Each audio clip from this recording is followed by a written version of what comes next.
In so many gospel proclamations today, I think God is assumed. So you speak of God, perhaps, in the beginning of your gospel presentation, but God is just sort of left hanging as the big guy, and maybe just the creator, the uncreated creator. And then you've defined God as a power.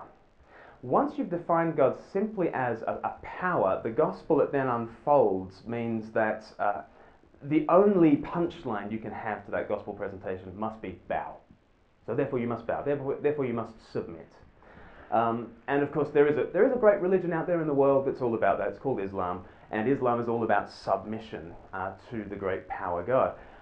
So I think one thing that we must get right in evangelism is understanding who God is, and therefore once you've understood who God is, and I would say Father, Son, and Holy Spirit united in love is absolutely vital, because then you can articulate the identity of Jesus. Jesus, the Son of the Father, who's filled with the Holy Spirit.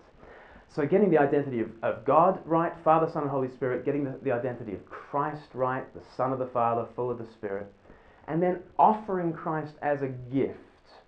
I love reading the journals of George Whitefield or John Wesley back in the Great Awakenings, both in the UK and in America. After a hard day's evangelism, they just write in their journal, "I offered them Christ."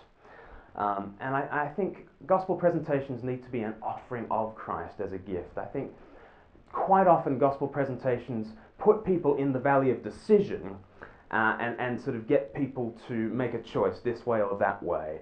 And they address people as decision-making, rational beings who need to make a clever choice. I'd love to see more in evangelism offering Christ to sinners who are impotent and cannot save themselves and must simply trust in Jesus. That's what I'd love to see more in evangelism.